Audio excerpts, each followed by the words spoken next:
વડોદરાના બાજવા વિસ્તારમાં હચમચાવનારી ઘટના બની। પ્રેમ લગ્નના 3.5 વર્ષ બાદ સંતાન ન થતા 26 વર્ષીય પરિણીતાને મોત મળ્યું હોવાના આરોપ છે। પાયલનો મૃતદેહ ઘરના પંખા સાથે લટકતી હાલતમાં મળ્યો। જવાહરનગર પોલીસે પતિ સહિત 5 સામે ગુનો નોંધી તપાસ શરૂ કરી। વર્ષ 2022માં પંચમહાલના કાલોલની પાયલે વડોદરાના સાહિલ સાથે પ્રેમ લગ્ન કર્યા હતા, પરંતુ સંતાન ન થવાના મુદ્દે પતિ, સાસુ, સસરા, દિયર અને નણંદ દ્વારા સતત માનસિક ત્રાસ આપવામાં આવતો હતો, શારીરિક ત્રાસ ગુજારવામાં આવતો હતો। શુક્રવારે મોડી રાત્રે પાયલનો મૃતદેહ ઘરમાં લટકતી હાલતમાં મળી આવ્યો। પરિવારજનો પહોંચતા સાસરિયાઓ ઘર બંધ કરીને ભાગી ગયા હતા। મૃતકની માતાએ દાવો કર્યો કે દીકરીએ આત્મહત્યા નથી કરી, પરંતુ તેની હત્યા કરીને લાશ લટકાવવામાં આવી છે। સમગ્ર મામલે પોલીસે 5 આરોપીની અટકાયત કરી આગળની તપાસ શરૂ કરી। ડોરસ બાંધીને લટકાવી દીધી, હસી ખાઈ દીધી, બાંધી દીધી અને પછી તારું મારીને એ લોકો નાહી ગયા। તારમાં નાહી ગયા પછી લોકો પછી આયા 3-4 કલાક આયા પાછા। પછી લોકો જોયું તો જોવે જ ને લોકો મરી ગઈ નહીં મરી ગઈ એમ। પછી લોકો ઉતારી લીધી, પોલીસ સ્ટેશન ફોન કરીને મારી નાખી। કમકેરે બહુ જ મોટો આમ ઘા છે, ગળામાં ઘા બહુ છે। આગલા દિવસે જે દિવસ રાતે 5 વાગે લખાણ કરી એને, એટલે કે આને કઈ કશું થાય તો એની જવાબદારી, તમારી પાયલની જવાબદારી છે, મારી કોઈ જવાબદારી નહીં। એટલે કાયદેસર આ મર્ડર કરવા માટે એને લખાઈ લીધે એના ઘરવાળાએ, એની દાદીને જોડે। એટલે એની દાદીએ કે ભાઈ મને શું લાટું કેસ કે મારે તે મૂકી જા, તાર ના રાખવી તો મૂકી જા। એટલે એની દાદીને કહીને એને ફોન કટ કરી દીધો। અને સાંજે એ લોકો એવું કે અમે ઘેર નતા, તાર છોકરીને ઘરે મેકીથી શું લેવા, તમે બધા ઘરના જતા મારીને કાયદેસર આ લોકો જતા રહ્યા। અને પછી 12 વાગે 11 વાગે આવીને બાયનું ખોલી અને કે પાવ ખાઈ ગઈ। એટલે આ તો એક બનાવ છે ખાલી ફાંસાનો, બાકી કાયદેસર એને મારી નાખી છે। આજે મરણ જનાર છે અને આ કામના એમના પતિ એ સાહિલ છે અને એમની લવ મેરેજ થયેલું હતું આજથી 3-3.5 વર્ષ પહેલા। અને હમણાંથી એમના બંને વચ્ચે મતલબ ચાલતું હતું, ઝઘડાઓ ચાલુ હતા। અને ગઈકાલે રાત્રે એનો બનાવ બનેલો છે।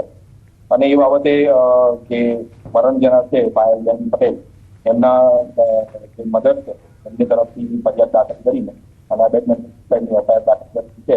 અને આની અંદર 5 આરોપી, એમનો પતિ સાહિલભાઈ, એમના સસરા જગદીશભાઈ, એમના સાસુ વત્તાબેન અને એમના નણંદ અને એમના દિયર, આ જે 5 આરોપીઓ છે અને એમાંથી 4ની અટકાયત થઈ। સમાચારોમાં આગળ વધીએ। પિઝાના શોખીનો સાવધાન થઈ જજો। ગાંધીનગરમાં આવેલ ટેરાનોવાસ પિઝામાં ગ્રાહકને કડવો અનુભવ થયો। બાય 1 ગેટ 1 જેવી ઓફર્સમાં પીરસાતા પિઝામાંથી વંદો નીકળતા ગ્રાહકમાં ભારે રોષ। રેસ્ટોરન્ટની સ્વચ્છતા અંગે પણ સવાલ ઉઠ્યા છે। જે પિઝાને તમે ખૂબ જ શોખથી ખાતા હોવ છો, તે જ પિઝામાંથી જો વંદો નીકળે તો તમારી આખી જે મજા છે તે સજામાં તબદીલ જાણે કે થઈ જાય।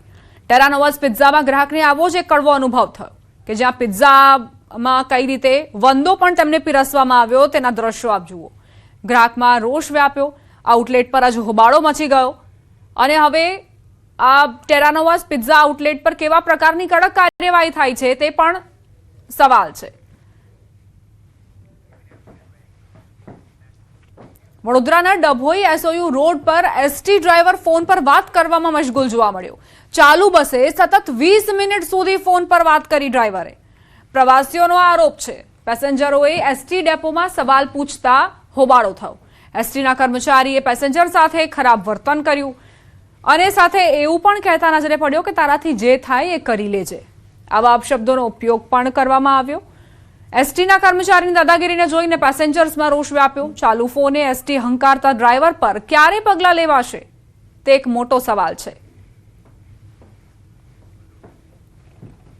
તો એસટી બસના ચાલક મોબાઈલમાં કઈ રીતે વ્યસ્ત જોવા મળી રહ્યા છે। હવે આવી હાલત હોય, ડ્રાઈવર આ રીતે અન્ય કામમાં વ્યસ્ત હોય અને બસ હંકારતા હોય તો સ્વાભાવિક છે કે અકસ્માત થાય અને આ જે મુસાફરો છે તેમના જીવ સાથે પણ જોખમ રમાઈ રહ્યું છે।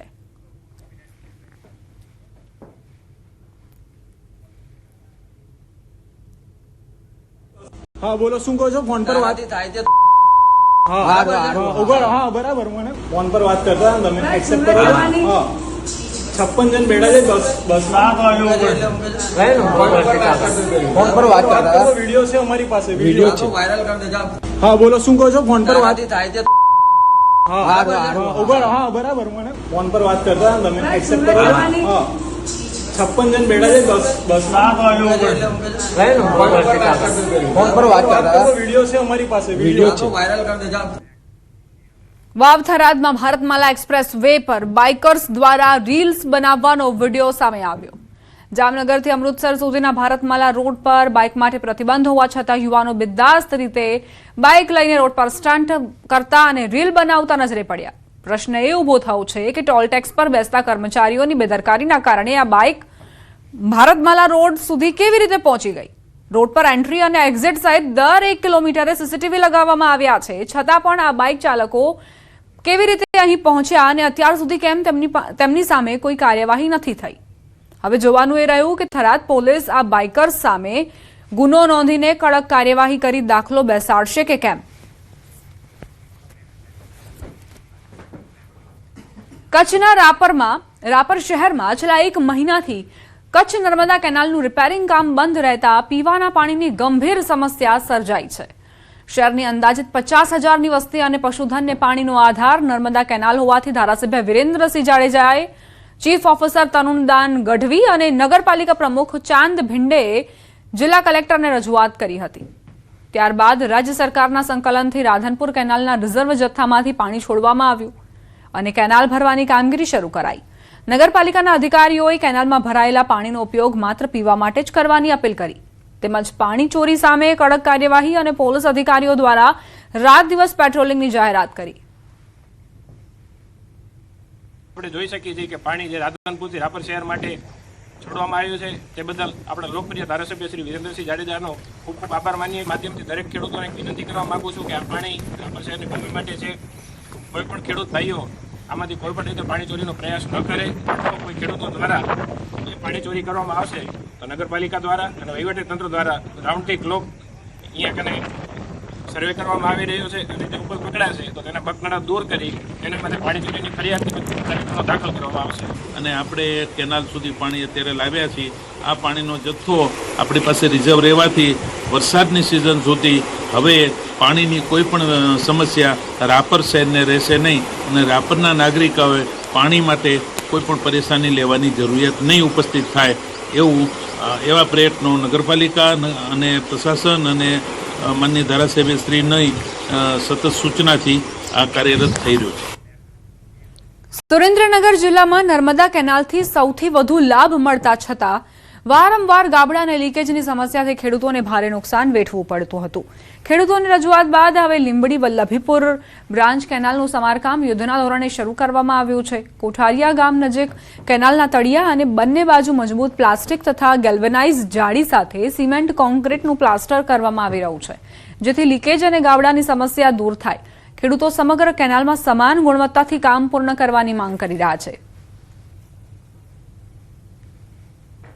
અત્યારે જે નર્મદા કેનાલનું કામ રિપેરિંગ જે ચાલુ રહ્યું છે એ 2009માં નવી બની હતી. ત્યાર પછી અત્યારે 15-16 વર્ષે એનું સમારકામ ચાલુ છે અને સમારકામ સારું થાય છે, એમાં કોઈ ઓલું છે નહીં. પણ જેથી કરીને ખેડૂતોને જે નુકસાન થતું હતું અત્યાર સુધી એ નુકસાન હવે બંધ થઈ જશે. કેનાલ બ્રાન્ચનું કામ જે રહ્યું એ સમારકામ અત્યારે ચાલી રહ્યું છે. તેમાં જે અગાઉ પણ અમારા ખેડૂતોના ઘણા નુકસાન થયા છે અને નુકસાની વેઠવી પડી છે.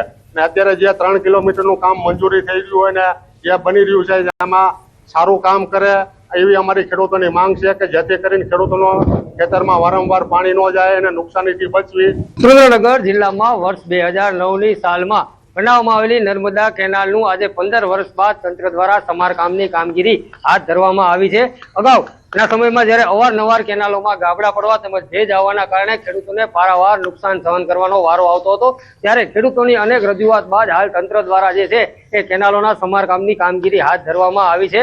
હાલ તંત્ર દ્વારા પ્લાસ્ટિક તેમજ ગેલ્વેનાઇઝની જે જાળીઓ આવે તે નાખી અને આ કેનાલોની બંને સાઈડ છે તેમજ તળિયાનો ભાગ છે તમામ ભાગનું જે છે એ પાકું જે છે રિપેરિંગ કામ કરવામાં આવી રહ્યું છે. પરંતુ ખેડૂતોની ક્યાંક ને ક્યાંક એવી માંગ ઉઠવા પામી છે કે 15 કે 16 વર્ષ બાદ કરવામાં આવતું આ સમારકામ યોગ્ય રીતે કરવામાં આવે, જેથી કરીને આગામી સમયમાં કિંમતીની જે ખેડૂતોની જે કિંમતી જમીન છે તેમાં નુકસાન ન પહોંચે. અક્ષય જોશી, ન્યૂઝ 18 ગુજરાતી, સુરેન્દ્રનગર. બનાસકાંઠાના ધાનેરા